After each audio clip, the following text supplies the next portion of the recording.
Carl Jung s'est concentré sur les différences individuelles et les types de personnalités, ainsi que sur la manière dont les gens affrontent leur monde intérieur lorsqu'ils sont seuls et les effets de ces processus sur le développement personnel. Dans cette vidéo, nous parlerons de ce qui se passe réellement lorsque vous êtes inaccessible, selon Carl Jung. 1. Solitude et isolement. La solitude est l'une des émotions les plus courantes et les plus profondément ressenties dans le monde moderne. Alors que les sociétés encouragent les individus à être constamment ensemble, à former des liens sociaux et à interagir les uns avec les autres, la solitude signale parfois le début du voyage intérieur d'une personne.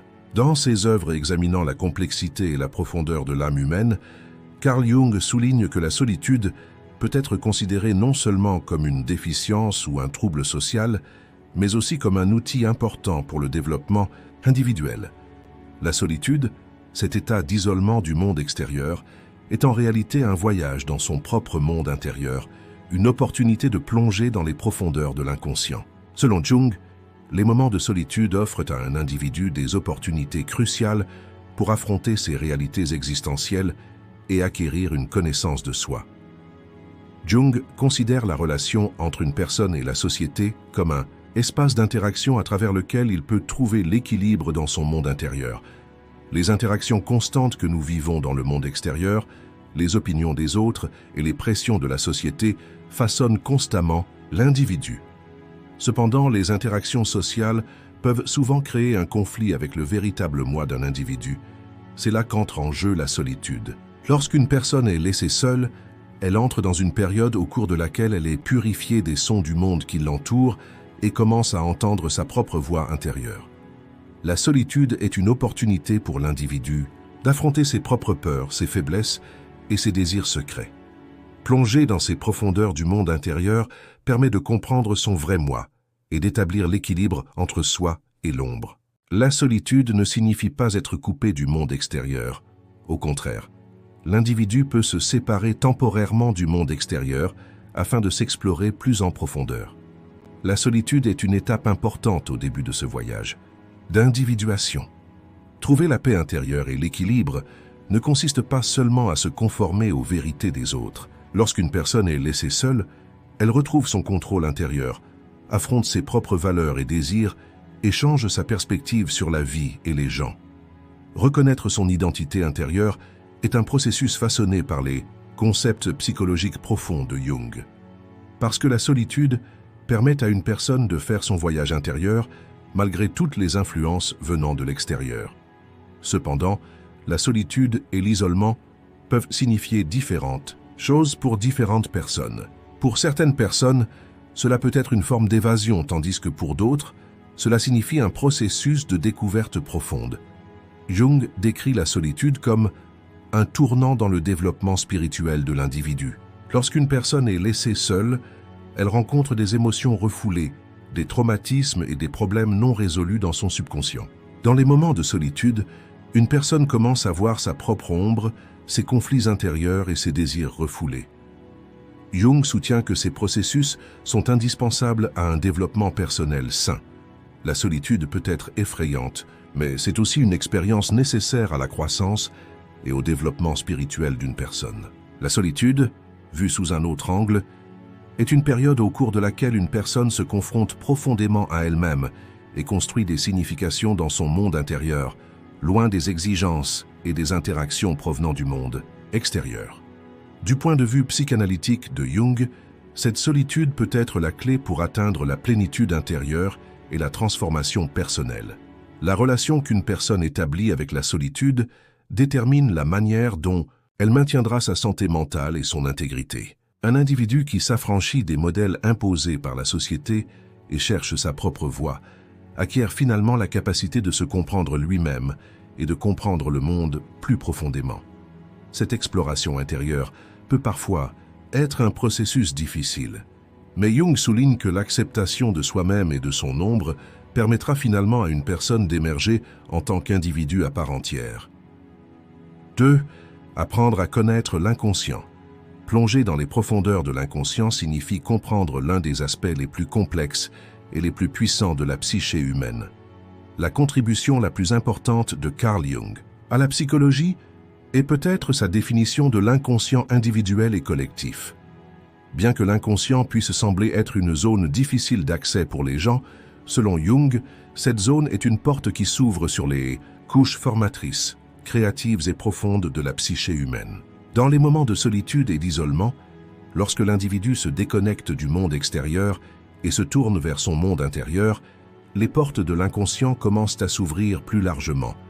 Jung souligne que l'inconscient est rempli non seulement de pensées et d'émotions refoulées, oubliées ou cachées, mais aussi du potentiel de l'individu et des archétypes de base qui façonnent sa vie.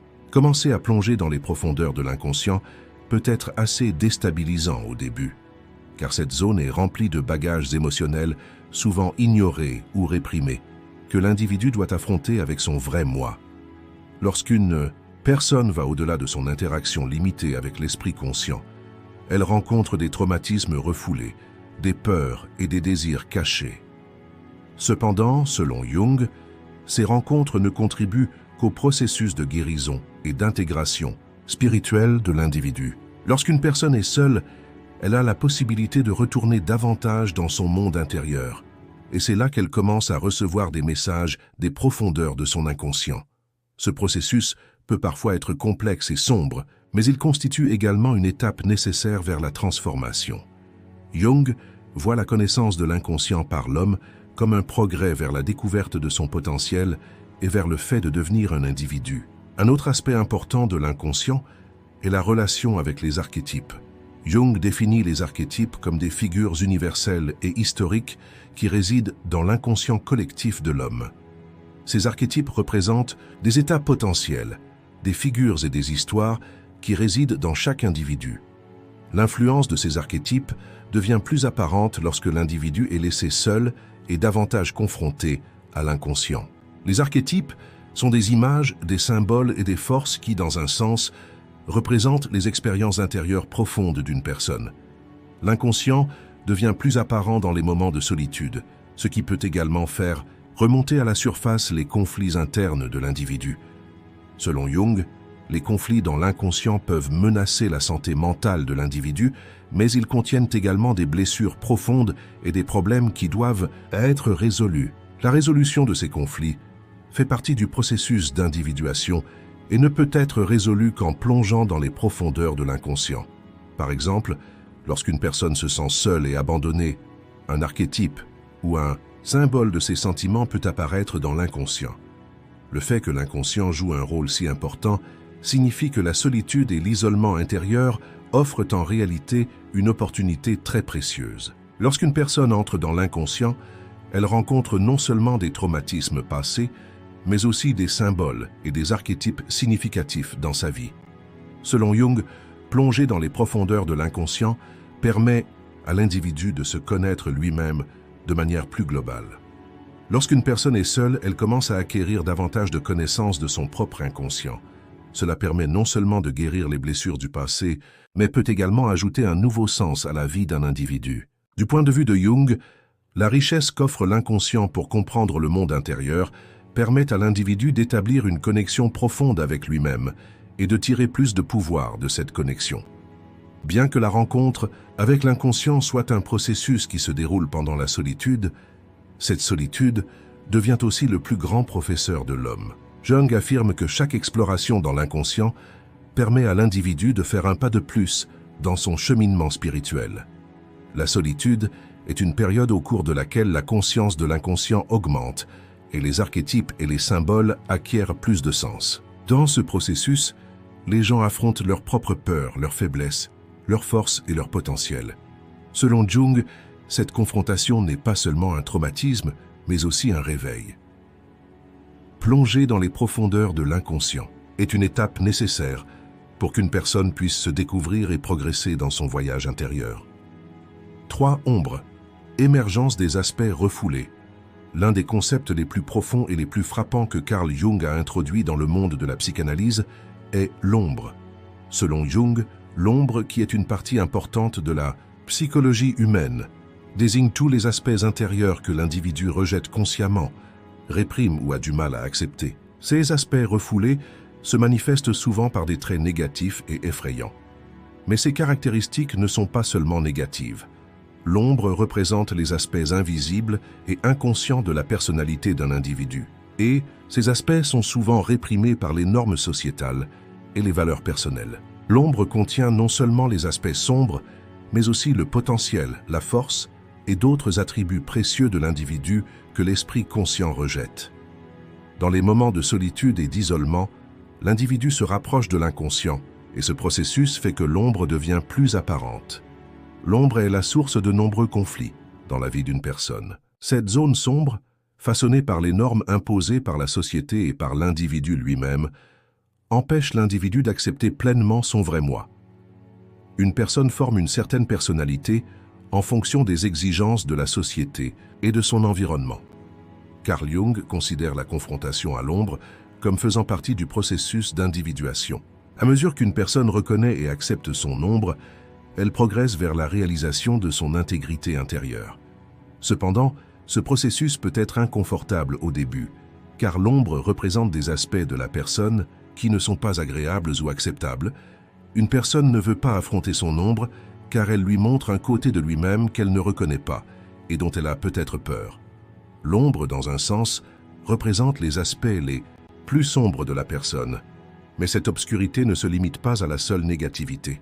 C'est aussi la source du pouvoir intérieur, de la créativité, du potentiel et de la liberté. Ces aspects sont souvent réprimés parce que l'homme a peur de reconnaître ses potentiels. Selon Carl Jung, atteindre cet équilibre est vital pour la santé spirituelle et l'intégrité psychologique d'une personne. Sans connaître l'ombre, on ne peut pas comprendre pleinement sa propre identité. Supprimer, exclure ou ignorer l'ombre peut perturber l'équilibre psychologique d'une personne. Cependant, affronter l'ombre permet à ces aspects sombres de se révéler et à l'individu de faire la paix avec ces aspects et de poursuivre son développement psychologique. La solitude offre l'occasion de cette confrontation. Lorsqu'une personne est seule, elle établit une connexion plus profonde avec son monde intérieur et a la chance de rencontrer son ombre. Jung affirme qu'il faut du courage pour reconnaître et accepter l'ombre. Accepter l'ombre oblige l'individu à affronter ses propres peurs, ses faiblesses, ses désirs et même des aspects de lui-même qu'il déteste. Ce processus peut parfois être traumatisant, car la personne est obligée de détruire les structures qui façonnent son identité et assurent son acceptation dans le monde social. Cependant, Jung soutient que cette étape doit être franchie pour que l'individu puisse atteindre sa véritable identité. L'acceptation de l'ombre est impérative pour la croissance et le développement de chacun, car sans reconnaître l'ombre, l'individu ne peut pas se réaliser pleinement. Accepter son ombre permet de résoudre les conflits intérieurs, d'atteindre l'équilibre spirituel et d'utiliser son plein potentiel. Affronter l'ombre introduit l'individu non seulement à son côté le plus sombre, mais aussi à son côté puissant, créatif et libre. À la fin de ce processus, l'individu atteint non seulement l'équilibre intérieur, mais aussi sa propre intégrité. L'ombre apparaît comme un guide dans le voyage intérieur de l'homme. En faisant la paix avec son ombre, l'individu découvre non seulement ses propres peurs, mais aussi ses désirs les plus profonds, son potentiel et son pouvoir caché. Selon Jung, ce processus de rencontre constitue un tournant important dans l'évolution spirituelle de l'homme. Lorsqu'une personne affronte son ombre, elle développe un sens de soi plus solide et fait un grand pas vers l'équilibre dans sa vie. Étant donné que l'ombre contient non seulement les aspects sombres, mais aussi le potentiel le plus élevé et les forces intérieures les plus précieuses de l'homme, l'accepter est une grande opportunité pour l'intégrité psychologique de l'individu. La solitude offre une opportunité pour cette confrontation et lorsque l'on est seul, on commence à explorer ces aspects intérieurs les plus profonds. 4. Le processus d'individualisation. Au cœur de la théorie psychologique de Carl Jung se trouve l'individuation, un processus que les humains doivent traverser pour atteindre leur plein potentiel. L'individuation est le processus de découverte de sa propre identité, de ses vérités intérieures et de son moi profond. Selon Jung, il existe une essence intérieure en chaque personne, et pour comprendre et atteindre cette essence, il faut entreprendre un voyage. Ce voyage est souvent un processus complexe, turbulent et parfois perturbant, car l'individu doit faire face seul à sa nature intérieure, en se détachant des normes sociétales, des attentes familiales et d'autres facteurs externes. La solitude joue un rôle important dans le processus d'individuation, car ces moments permettent à la personne d'établir une connexion profonde avec elle-même et d'aller au-delà de ses identités sociales. L'individualisation ne consiste pas seulement à se connaître soi-même, mais aussi à devenir libre sur la base de cette reconnaissance. Ce processus est nécessaire pour qu'une personne atteigne la maturité spirituelle et l'intégrité intérieure. Le début du processus d'individuation commence généralement par un sentiment de vide ou de manque dans sa vie. Une personne entend un appel intérieur et cet appel la force à rompre avec les identités et les rôles superficiels et socialement façonnés de sa vie. Jung décrit cette situation comme la confrontation de l'individu avec son ombre. L'ombre contient non seulement les aspects sombres ou rejetés, mais aussi le véritable potentiel de l'individu. À ce stade, l'individu est confronté à une multitude de peurs, d'anxiétés et de fardeaux émotionnels auxquels il doit faire face. Mais ce n'est que le début. Selon Jung, le processus d'individuation est un voyage à partir de son monde intérieur et non du monde extérieur. Et ce voyage nécessite l'intégration de l'esprit conscient et de l'inconscient. L'individu commence son voyage intérieur en surmontant ses angoisses et ses peurs envers le monde extérieur. Il s'agit d'un processus à la fois de découverte et de transformation. Une autre dimension importante de l'individualisation est de connaître les archétypes. Et Jung soutient qu'il est nécessaire de reconnaître les archétypes qui existent dans l'inconscient collectif des humains et de s'intégrer à ces archétypes. Les archétypes sont des figures universelles qui ont évolué tout au long de l'histoire humaine et ont laissé des marques profondes sur le monde intérieur de chaque individu. Le processus d'individuation ne se limite pas à la simple reconnaissance des identités personnelles. Dans le même temps, l'individu questionne les identités sociales et les valeurs extérieures. La personne révèle son vrai moi en rompant avec les normes et les étiquettes imposées par la société. Ce processus peut être complexe et parfois chaotique au début, car la personne doit se redéfinir tout en rompant avec ses schémas, ses rôles et ses identités habituelles. Cette redéfinition est une étape cruciale pour le développement spirituel de l'individu. Aller au-delà des identités sociales et des pressions extérieures permet à une personne d'accéder à la liberté et à une vie qui lui appartient vraiment. L'individualisation est aussi un processus de l'intégration. L'intégration est l'acceptation de son moi conscient et des aspects sombres et potentiels de l'inconscient. Jung décrit ce processus comme l'union avec son moi le plus profond. Lorsqu'une personne accepte l'unité de ses aspects conscients et inconscients, elle atteint l'équilibre et la plénitude spirituelle. Il ne s'agit pas seulement de résoudre ses propres conflits internes, mais aussi de se connecter à la conscience collective de l'homme dans un sens social, culturel et évolutif. L'individualisation et l'indépendance de l'individu par rapport au monde extérieur et l'acceptation de sa nature intérieure et de son potentiel sous tous ses aspects. Selon Carl Jung, ce voyage est un processus sans fin, car l'homme se redécouvre et évolue constamment. Ce n'est qu'à la fin de ce processus que l'individu dépasse les rôles sociaux et vit une vie en harmonie avec lui-même et avec le monde. La solitude est une partie importante de ce processus, car lorsque l'on est seul, on peut s'enfoncer plus profondément dans son voyage intérieur et affronter sa vérité intérieure. L'individuation n'est pas seulement un processus de maturation psychologique, mais aussi d'acquisition de liberté spirituelle. 5. Archétypes et héros intérieurs. Dans la théorie psychologique de Carl Jung, les archétypes sont les éléments fondamentaux de la psychologie humaine. Ces archétypes sont des figures universelles qui existent dans l'inconscient collectif, profondément ancrées dans l'histoire humaine. Selon Jung, les archétypes fonctionnent comme des structures profondes, au-delà de l'esprit conscient qui façonne les expériences individuelles et sociales humaines. Ces archétypes apparaissent sous différentes formes dans les mythologies, les légendes, les contes de fées et les contes populaires, mais ils existent de manière similaire chez tous les humains. À différents moments de sa vie, une personne se lance dans un voyage intérieur façonné par l'influence de ces archétypes.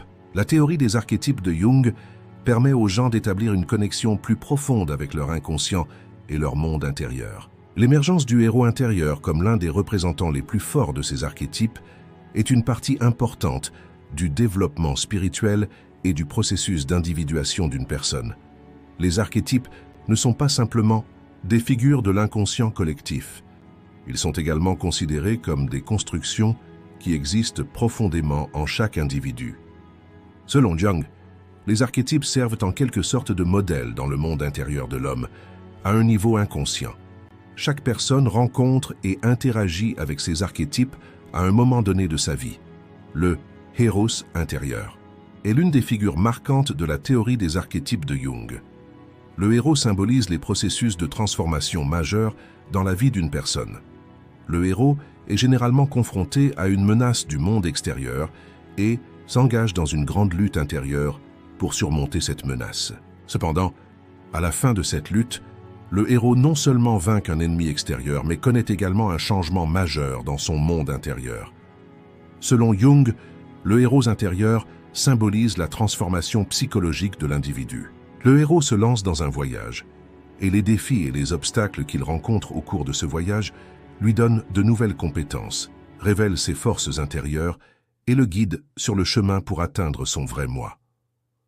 Le héros intérieur a un rôle important dans le développement spirituel de l'individu, car sa lutte consiste à affronter l'ombre, à résoudre les conflits intérieurs et finalement à devenir entier.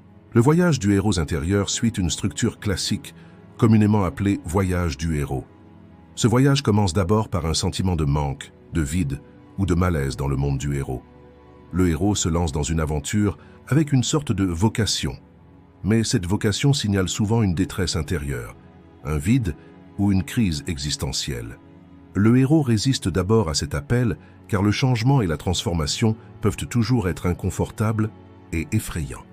Cependant, à un moment donné, le héros accepte cet appel et commence son voyage. Le voyage permet au héros d'affronter ses conflits intérieurs et de gérer ses propres peurs et faiblesses. Le héros grandit et se développe face aux défis et aux obstacles. Le héros, dans son voyage, doit reconnaître son ombre, c'est-à-dire qu'il doit affronter des aspects de lui-même qu'il a réprimés, niés ou qu'il n'a pas réussi à reconnaître. À mesure que le héros accepte son ombre, il acquiert force intérieure et liberté. Le voyage du héros intérieur se produit lorsqu'un individu non seulement surmonte des défis externes, mais connaît également une profonde transformation dans son monde intérieur. Carl Jung préconise que les gens découvrent leur propre force intérieure et se nourrissent de leur sagesse et de leur pouvoir intérieur plutôt que de s'appuyer sur des sources externes. Le héros intérieur représente ce pouvoir.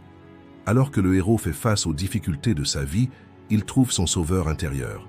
Le rôle des archétypes, en particulier du héros intérieur, dans la psyché humaine, est important non seulement au niveau individuel, mais aussi au niveau sociétal. Le héros dépasse les valeurs et les normes sociales et fait son propre voyage intérieur.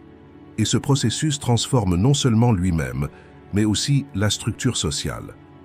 Le voyage du héros est un symbole du potentiel et de la liberté qui se trouvent en chaque être humain. Ce voyage est nécessaire pour qu'une personne puisse s'exprimer pleinement et découvrir sa vérité intérieure. Selon Jung, chaque individu est un héros, et le voyage de ce héros n'est pas seulement une expérience individuelle, mais un processus universel. Le voyage du héros intérieur est un thème universel, inhérent à la nature humaine, et ce thème joue un rôle central dans l'évolution psychologique humaine. 6. Solitude et isolement de la société. Dans la théorie psychologique de Carl Jung, la solitude n'est pas seulement un état physique, mais aussi le début d'un voyage profond dans son monde intérieur. En un sens, la solitude offre à l'individu l'occasion de s'éloigner de la société, des influences extérieures et du chaos de la vie quotidienne, et de revenir à son moi intérieur. Cependant, Jung souligne que la solitude ne doit pas être considérée comme une simple évasion ou une simple rupture des liens sociaux. La solitude est une étape nécessaire à l'évolution spirituelle de l'individu et au processus d'individuation. Selon Jung, la descente d'une personne dans les profondeurs de lui-même l'oblige à se dépouiller de ses identités sociales et à revenir à sa propre essence. Ce voyage nécessite de s'éloigner du monde extérieur pendant un moment et de faire une exploration du monde intérieur. En ce sens, la solitude permet à une personne de se comprendre elle-même, plus clairement et plus profondément. Jung a continuellement remis en question l'influence de la société sur l'individu et s'est souvent demandé comment les normes sociétales pouvaient supprimer le moi intérieur de l'individu. La société place les individus dans certains modèles, comportements et attentes.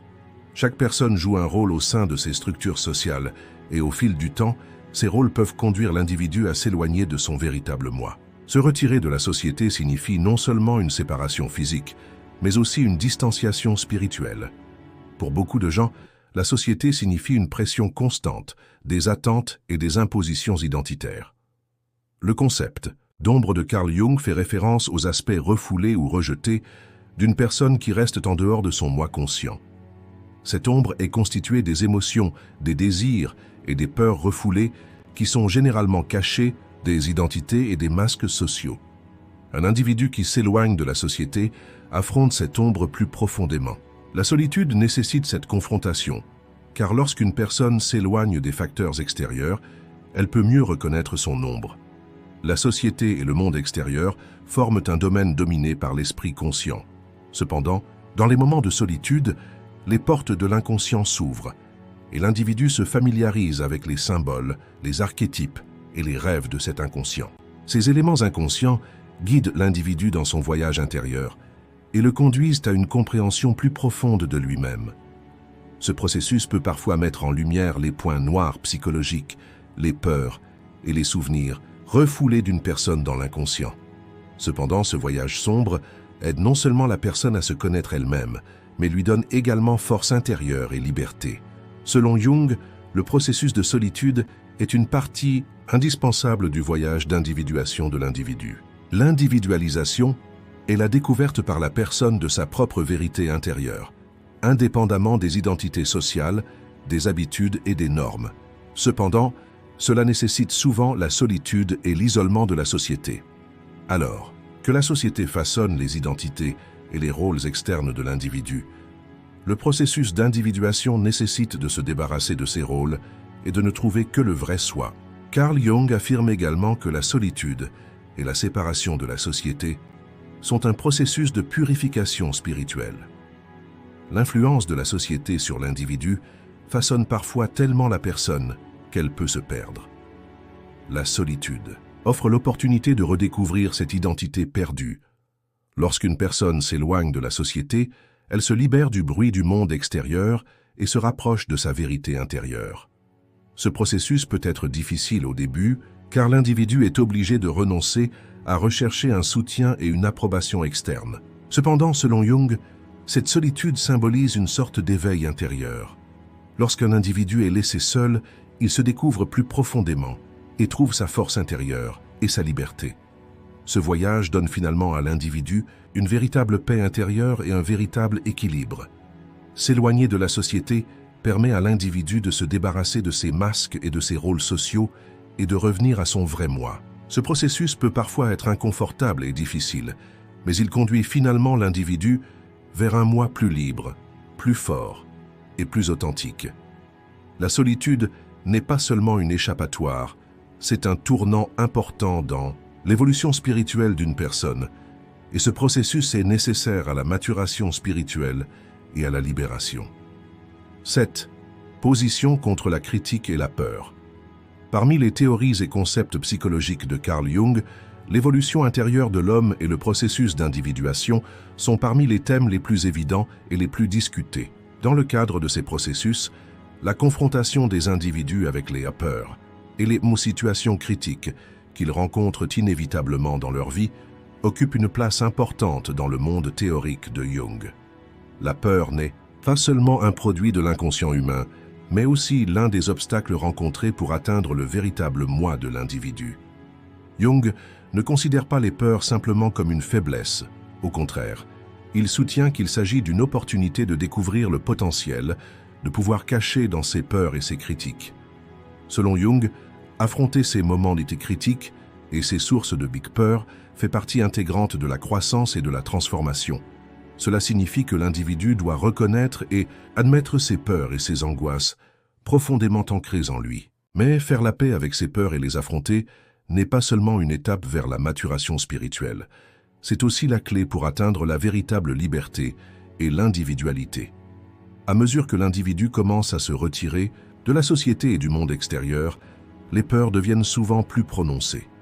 Carl Jung a examiné en profondeur cet effet de la société sur l'individu et a déclaré que la capacité de l'individu à faire face à cette critique dépend de la découverte de sa propre force intérieure et de sa résistance aux pressions extérieures. Les peurs ne sont pas seulement des obstacles au niveau individuel, mais aussi le reflet des jugements de la société. Cependant, comprendre correctement ces peurs et ces critiques et adopter une position saine à leur égard permet à une personne de se détacher de son identité sociale et de découvrir plus profondément son vrai moi. Selon les enseignements de Jung, le courage face à la peur est la capacité d'établir une relation saine avec les peurs plutôt que leur élimination complète. Les peurs font partie de la psychologie humaine et il est nécessaire de ne pas les détruire mais de vivre en harmonie avec elles. Jung considère le développement d'une position contre les peurs comme une opportunité d'utiliser plus profondément ses forces et ses ressources intérieures.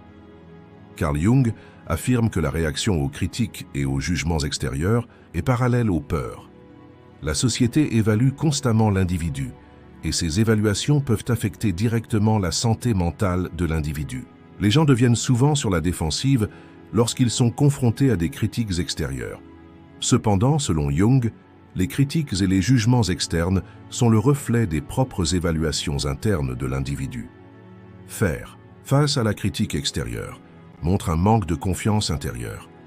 Jung soutient que pour qu'un individu puisse faire face à ces critiques, il est nécessaire de développer un équilibre intérieur et une position solide. L'équilibre intérieur est une exigence fondamentale pour qu'un individu puisse surmonter ses peurs du monde extérieur et défendre ses propres vérités contre les pressions sociales. Créer cet équilibre est essentiel pour qu'un individu puisse affronter ses peurs et répondre aux critiques de manière saine. Dans le processus d'individualisation, la position adoptée face aux peurs n'est pas seulement importante pour la liberté personnelle et la comaturation psychologique, elle façonne également l'influence d'une personne au niveau sociétal. Lorsqu'un individu commence à affronter ses peurs intérieures et les critiques de la société, il crée non seulement un changement dans son propre monde spirituel, mais crée également un impact dans le monde extérieur. Une personne qui adopte une attitude saine face à ses peurs donne du courage aux autres et les encourage à affronter leurs propres peurs intérieures. En adoptant cette position contre ses peurs, l'individu peut atteindre une liberté et un équilibre plus profond, tant dans son monde intérieur que dans le monde social. Carl Jung souligne que faire face à ses peurs et adopter une position saine à leur égard est une étape nécessaire pour que l'individu atteigne la véritable liberté et l'intégrité spirituelle. Affronter ses peurs est également nécessaire pour faire face aux critiques sociales externes et pour révéler sa force intérieure. À la fin de ce processus, l'individu atteint la maturité spirituelle et prend sa place dans le monde extérieur en tant qu'être plus fort et plus libre. 8. Solitude et transformation de soi.